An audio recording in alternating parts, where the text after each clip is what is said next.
Hello, I'm wondering if you have a copy of Job Seeker's Handbook. Oh, you do? Good. Could you keep it for me? My name? Oh, yes, it's J.R. Ledyard.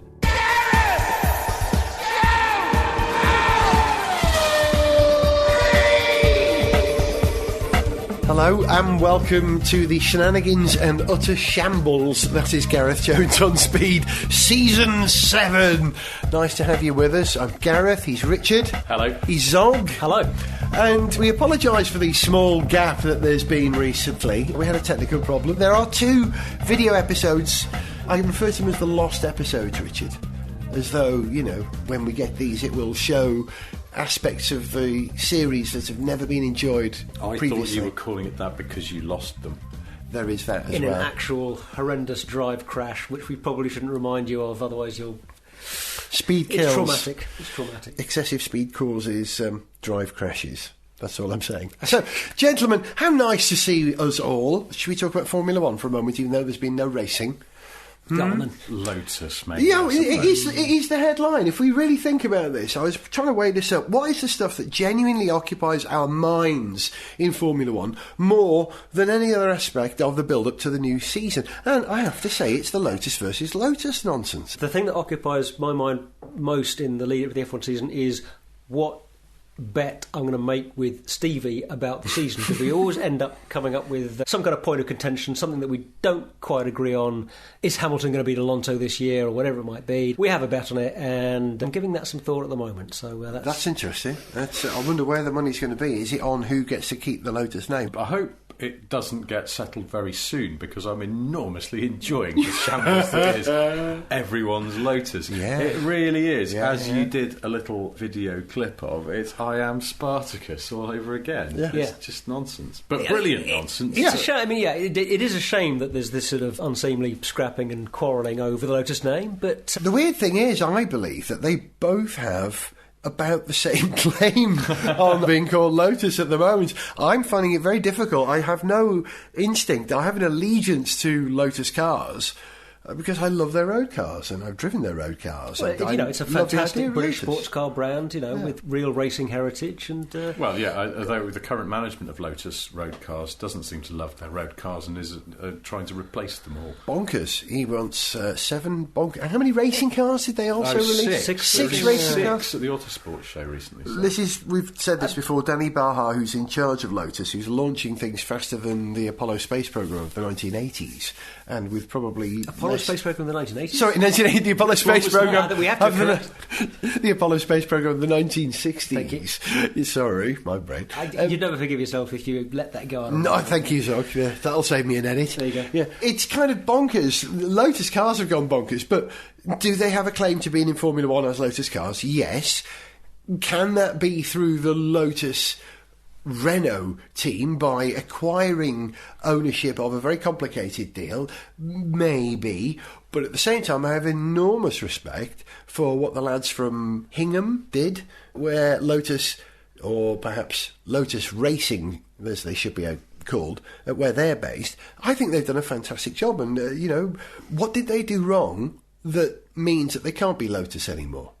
Did they do anything wrong? My feeling was really that they didn't do anything terribly wrong last year. In fact, if anything, I thought they did a really respectable job, given what kind of budget they had, given the constraints they were working within. And the speed at which they turned around their bid. That was unbelievably short time. 6 weeks or something stupid. Yeah, and it seems like they've had a slightly raw deal in that the ambition of the Lotus car company to get its new racing plans going, they just don't see what was Lotus in F1 being the kind of team that they can really work with, I guess, what they really want to go forward with, and they want to do it all themselves. And just seems a bit of a shame, because it seemed like Mike Gascoigne and others had done a respectable job given their constraints, and it's a shame that they haven't been able to carry it on.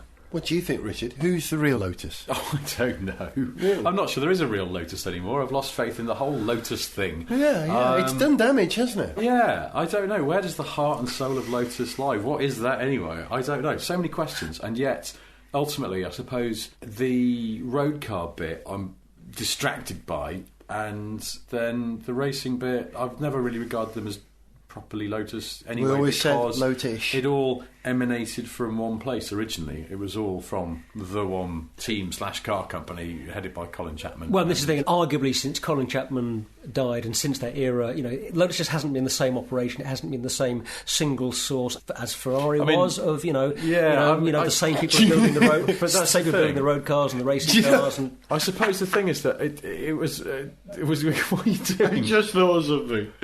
Bear with me on this. The Lotus position, as Zog's just described, reminds me of something which happened to me this week. I went to see Big Country play a gig. Yeah. Right. Would this be Big Country without Stuart Adamson, who died? Stuart died a few years ago, but it was Big Country. But it had Mike Peters as the lead singer. Mike Peters from The Alarm, my mate. I went along and I thought, look, there's always been this, bear with me, seriously, there's always been this crossover where you've got The Alarm over here like a bunch of five-finger tendrils and then another bunch of five-finger tendrils which are Big Country. And there's a whole crossover area in the middle where the edges are really blurred. So I went along to see this and Mike did a fantastic job with Big Country. It was, now this is the crux of the matter, I'm going to talk about cars any second now, bear with me, right? It was Big Country, there was no doubt about that. Big fat Tony on bass and... inverted commas, guitars that sound like bagpipes. Guitars that sound like bagpipes. They kind of don't really, but... you can't get away from that. Mark Brzezicki, the drummer, and Bruce Watson playing guitar, and his son, Jamie Watson, filling in for the parts that Stuart would have played, and Mike Peters singing at the front. And it was Big Country, but it had a big element of The Alarm about it. It sounded like The Alarm in a way I'd never heard before. This is what's happened at Lotus, right? There was a Lotus. That was the Colin Chapman Lotus. There are now Lotuses. There are now Lotus tribute bands touring the country all over the place. But it's not tribute bands, it's a blurring of the edges between The Alarm and Big Country. A blurring of the edges between Racing Lotus, Group Lotus, Lotus Racing Team Gold Lotus, Classic Gold Lotus, Baja. That's the thing, but I would argue that most successful Formula One teams have extremely crisp edges. And well, I think you're right. Yeah. It's an IP explosion. And this is what I think is the reason for this. Take the name Lotus. It has massive significance in Southeast Asia.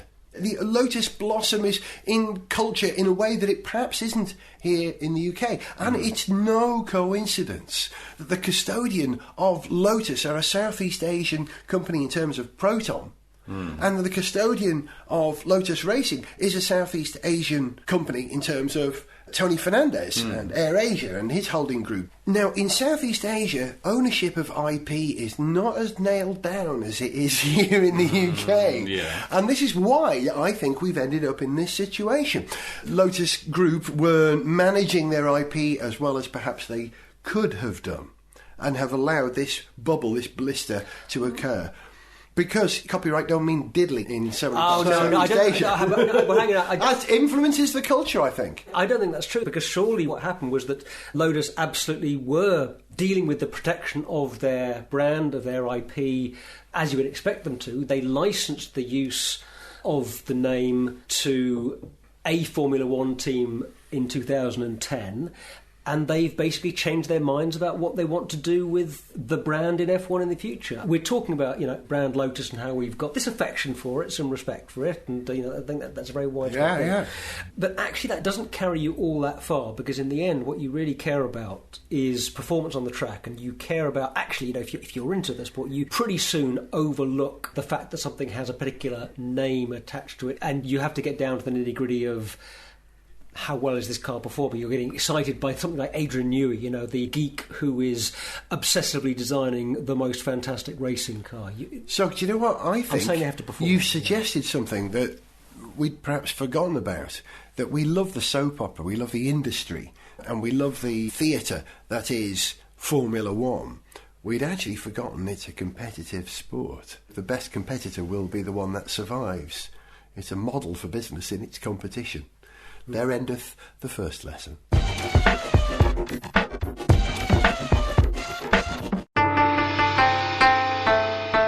And this, children, is the lotus flower, the most sacred symbol of Southeast Asia.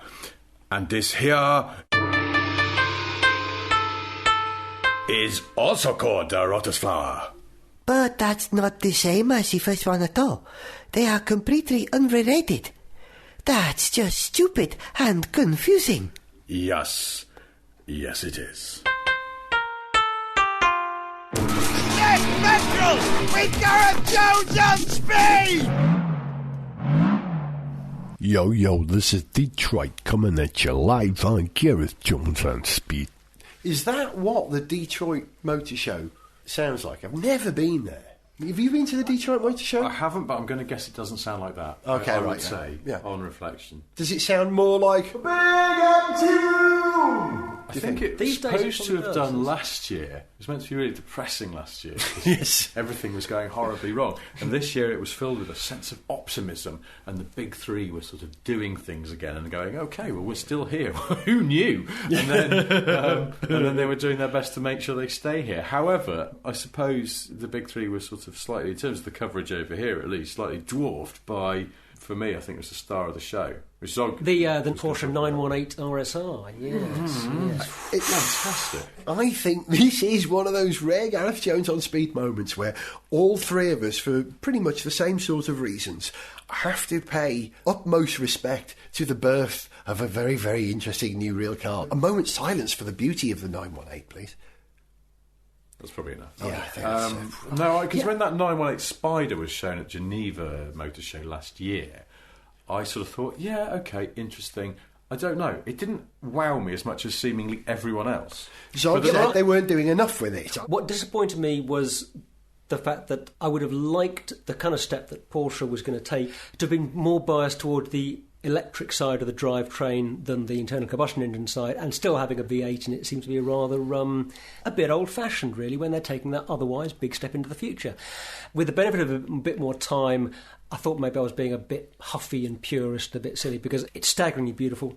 If you were to have that car, just for the sake of argument, if you or I had that car and were using it around town, actually, because of the nature of that hybrid drivetrain, 90% of the driving that I would be doing around town, and, short trips, but most of it would be almost entirely electric, so I'd be getting the max benefit of the electrical side of it and the greater economy. And if I do want to blast down the Westway, then I've got that stonking V8 to shove me at some insane rate of knots. And you'd have company. You've got a Dalek in the passenger seat. Have you seen that? Well, no, okay, I'm coming on to that. On the RSR, we should just explain, of course, for anyone who hasn't caught up, the 918 RSR that Porsche unveiled at the Detroit Motor Show is the racing version, and it's going to go racing, and I think it's probably going to be out this year at the Nürburgring 24-hour race, I think. Wow. Possibly, I don't know. There was speculation that might be the case. But it has KERS, effectively. Yeah, it has this Williams-developed KERS system, the flywheel KERS system, and it's sitting in the passenger seat, and quite apart from the fact that there's this wonderful 918 RSR, hopefully ready to go racing this year, I looked at the press picture of that flywheel assembly in what is otherwise the passenger seat, and I thought, Back to the Future. It's R2-D2. No, it's the flux capacitor. No, I think it's Back to the Future. It's the Back to the Future. I'll be honest, I looked at it in the passenger seat and then read that it does something like 36,000 revs per minute and thought, if that goes wrong, that's going to hurt. Oh, yeah. That's going to hurt bad. But you won't know about it, will you? Probably not. Head gone. Well, yeah, you're sitting next to a grenade. We have decided to choose some small drivers, so the clearance for the flywheel to spin off is above the head. Alan McNeish's been chosen, obviously, and we have Johnny Herbert. But think of the amount of explosive energy that's in the back of your car when you've got a full tank of petrol. Okay, this is true. Yeah, I'm sure they've thought about this whole vastly high-spinning flywheel being next to you type thing. I'm sure they have. That said, I would actually like to read a bit more about just how the safety insurance comes with it. Well, one of the kinds of accidents that you do get in jet airliners is the thing where a turbine blade, the turbines are spinning at insane rates, a blade snaps off, and when you get a blade falling off a turbine spinning at that rate, it punches its way out of the engine, out of the casing, and all the way through the aircraft fuselage. It's just a matter of luck whether it goes to the fuselage or just goes off into the atmosphere. Through Swindon. But in this, we've got a very different kind of mass spinning. No sharp blades, very lightweight sharp blades. They're spinning quite a heavy piece of precious metal, aren't they? Well, they're spinning a much smaller, denser thing, so you've got a much more compact package. But nonetheless, you've got a lot of energy in that spinning thing. Necessarily, it's no good if it's not storing a lot of energy. The whole reason that they're going for a flywheel-based system is that it gives them better energy density. Basically, you need less mass in the car to store the amount of energy that you would otherwise be pumping into a battery system. And so you've still got, bound up in the angular momentum of that lump, a lot of energy in that thing. And, we shouldn't harp on too much about how likely it is, the chances of these things breaking and exploding, because it's not that likely. They wouldn't be building that thing if they weren't very confident of its safety. But I guess we're talking about how this is something that inevitably comes to mind. Yeah, you do naturally worry about what happens if the bearing breaks. Well, because worse than that. It's all gonna... Yeah, you don't want to think about those kind of forces hurling through your cabin. Worse than that, though, if you park it and get out and leave the rotor spinning, if only one of your brakes on the car will just pirouette, it will process around the brake wheel like that. Oh no, I can't get in there. Yeah. How do you get into a car that's spinning at 33 RPM? But anyway, flippancy about the kinetic energy system in that car aside, if you haven't seen it, just type Porsche 918 RSR into the internet, because you should see it. It's a stonking looking thing. Brilliant. It's in Gulf colours as well, which, as we've discussed on the show before, makes everything 1,000% better. Yeah. Oh yeah. Although there was some suggestion that actually the combination of blue and orange was a result of, the orange is just the orange that they use on their hybrid projects now. Oh, is it? Orange is their hybrid colour. We don't care. It's blue and orange. It's blue and orange, yeah. And it's got a number 22 on it, referencing the winning 917, driven, I think, by Helmut Marko at Le Mans 1971, was it? That set a distance record. We can check that for you. We can check that. But anyway, it's referencing I don't doubt Le Mans winning Porsche. And we love it. Go check it out.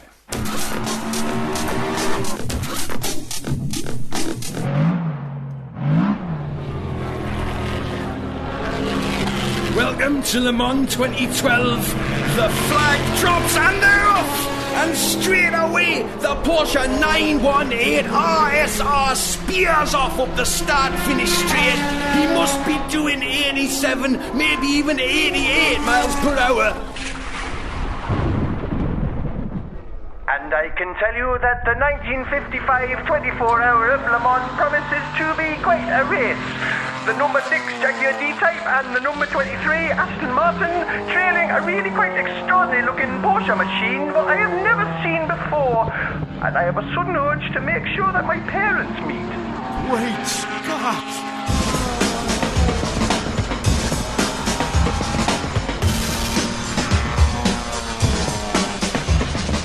Gareth Jones on speed. As we lurch into the hinterlands between the end of the last season and the launch of the new cars and the beginning of testing for Formula One, the only thing that keeps me going personally is the memory of the cars I've driven recently until we get some racing. I had a lovely Renault Sport Megane 250 Cup, but more on that over the series perhaps, I think.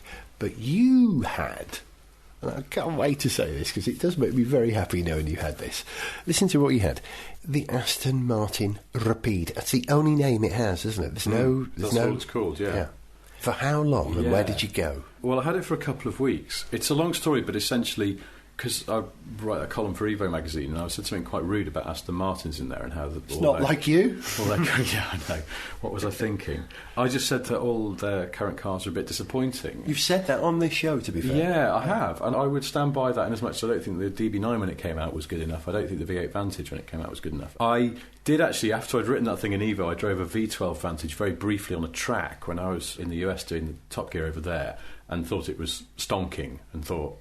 Oh, aye, maybe Aston's right. But the gear lever was appalling because it's this massive, it's like grasping a robot's head. It's stupidly big metal gear lever. And I wrote a whole column about this in Evo, then saying that it was a good car ruined by the gear lever. But you saw that car in context, perhaps for the first time, by seeing it in America. No, not really, because it's only available with a manual box, and they're not going to sell that many over there. Oh, really? So actually, no. In fact, I seem to remember they weren't going to sell it in the States at all, and hadn't bothered to sort of check that it was homologated there. And then enough Americans went, "I'd like one, please," that they bothered. But no, I think that's a very sort of European-centric car, but it's very good. You can't fault it. I mean, certainly it's a bit of an artificial environment driving it on the track, but it was just great. It was really... Well, but the fundamentals felt sorted out about in it in the way that they aren't in a lot of the other ones that I've driven. But anyway, their PR man went, you haven't driven our very latest car, you probably should before you say any more about. And he was just being very nice and very proactive about these things, and so he said you should borrow a Rapide, and I went, oh, okay then. And if you insist. and he went, just let me know when you'd like. And I thought, well, I don't know, have you got one spare over Christmas? And he went, yeah, we have actually. So it's built Early in Christmas Graz in Austria, is that it is, right? yeah. Wholly? Well, how does it work? Do you know? Do they Yes, send it is you- completely, yeah. Wow. But, well, I don't know. I mean, obviously various bits come from various places, because I think the engine comes from Cologne. But it is the first of the modern Astons, the first Aston ever, I guess, is made abroad, wholly abroad, apart from those like Zagato V8s from the 80s and before that. We love in the them. 60s. Anyway, it's a rare honour to have a really, really groovy car like that for a couple of weeks over Christmas, and we Where did you did go? quite a lot of mileage. I went up north for Christmas and then went down to a sort of posho spa hotel place in the West Country. When you around say the up north, you don't mean Alaska, you don't no, I mean mean Scotland. Norway. It would have been quite nice to drive to Scotland in it, and just for the sake of it, but no, just up to Cheshire. But I'll do. the thing is, and I'm not just saying this because I was essentially sort of met head on by the PR offensive of Aston Martin, but genuinely, it's a very, very good car. It's the best Aston Martin I've ever driven. There's a feeling that it's sort of properly sorted out. And for the first of the modern Astons that I've driven, the first time, the steering is a sort of a reasonable weight. All of the other ones, the steering's been far too heavy for no reason at all. Of course they've got power steering. They've got to, got a whacking great engine over the front wheels. No one would accept one without. But they always seem to have had the power steering turned down for reasons I can't figure, except that Aston is run by a German, and the Germans always seem to have this perception that British cars should have heavy steering, because the Rover 75 was the same, the Mini's the same. The steering is a bit heavier than you expect. And it is disconcerting to have the steering too light. I mean, Yes. and you need the feedback. Well, that's it. How much is that car? feedback is £186,000? 145, I think. £145,000. When you're paying that much for a car, you want to be able to feel it in the steering, You Yeah, do. it's one of those odd things that you don't really notice until it's wrong, that the steering weight was just sort of too heavy compared to everything else, and there didn't seem to be any need for it, because actually it required you to put in a bit more effort. It's a micro amount more effort, as long as you've got muscles in your arms, but it's just all of the best cars match up every single weight. When they did the original Ford Focus, they even spent some time fretting over the weight of the rotary heater controls to make sure that they felt like they were of an appropriate weighting to match everything else in the car. And that is one of the reasons why that car drove so great, because of that kind of attention to detail. But how pampered are we as car customers that the designers are faffing about the exact weight of the feel of the heater controls? But it's a Crikey. cheap way of getting How a mature is perceived technology? quality, isn't it? If you Yeah. match it all, it feels. I think Volkswagen probably did that very well early on as well. I know Ford did with the Focus. It's a famous. Well, that's the thing, and Ford don't do these things lightly not because they're in it attention to to make detail. money. Yeah. But they did a lot of research on this, and they did a thing, I think, where they got a bunch of Mondeos together and they'd set them all up differently. Some of them were deliberately calibrated in this way, the suspension, steering, engine response, deliberately sort of set up to be a bit rubbish. And then some of them were set up in different ways to be closer to what the engineers would prefer to have. And they found, when they got a load of customers to drive them, that even customers who had no real interest in cars or driving, but had always had Fords, could appreciate a car that was set up correctly. Yeah. Because they couldn't necessarily express why, but they just preferred liked it more, So yeah. Ford has worked out that it's worth putting the effort in because it actually makes people happy. How much of Ford is left? The engine is still 2 Mondeo blocks, isn't it? That V12. Well, loosely, it was yeah, I once. mean, yeah, Thanks to fine. Tom Wilkinshaw, wasn't it? It's the same idea. I don't know about that actually, but it's. I think it may be. Anyway, it was all from an Aston and part of Ford. So anyway, very quickly, just the Rapide is apart from anything else, it just feels like it's been sort of more thoroughly developed in ways like that. The steering is the right weight. You can push a button with a picture of a shock absorber on it to make the shocks stiffer, and it makes it completely hopeless. It makes the ride far too stiff. But that's the thing. It's almost like they had the button there. They thought they ought to do something with it because the standard tune is pretty much bang on. What's the power output, Richard? For 6 litre V12, 470. I don't know. It's brisk enough. It makes a very really? loud noise when you start it up to the extent does that it? I started it. It has that preposterous little glass key. Now here's an interesting thing. What? Actually, Tell us about the glass key. Oh, it's called the Motion Control Unit. It's Oh, a you've little met- stud thing, right? Now, it's a solid billet of metal and glass with buttons set into it. And there's no hole in it, so you can't put a key ring on it. So every time you get it out of your pocket, you're paranoid that it's going to slip from your fingers and go down a drain. Yeah, of course. And then you have to poke it into a hole in the dashboard and hold it in for the engine to start. Now, I thought this was utterly stupid. However, my wife, who's not particularly into cars, thought it was really, really cool and asked to hold the key just because she wanted to feel it. It's got a nice weight to it. What's it called? So you realise it's called the emotion control unit. And what emotion did it invoke in you? Did it control your emotion? Slightly irritated, I think. Irritated? But as you say... But that's the thing. But yeah, so you have to say, well, actually, how many cars do Aston want to sell to nerds like me, and how many do they want to sell to normal people who like groovy things like my wife? I guess they probably got that right. I don't know. I think actually most cars of that ilk that cost 145 grand or whatever have keyless now, and this doesn't. Conspicuously, you have to get the thing in the pocket, push the unlock button, get in, push it into the dash. It feels like it's a bit of a sort of last generation thing, but that does not spoil the overall enjoyment of the car. However, best moment in the car? Oh, well, actually, driving quite briskly across Salisbury Plain and being buzzed by an army helicopter. I think it just come to have a look. Yeah, because it just came in and sort of followed us and then peeled off again near Stonehenge. Can't do the last note for fear of... Yeah, but a load of moments, including my next-door neighbour, who's this lovely American lady. She came out when we were getting out of the car, out of the Aston one day, and she was walking her dogs, and she just went, oh my gosh, is this your car? And then...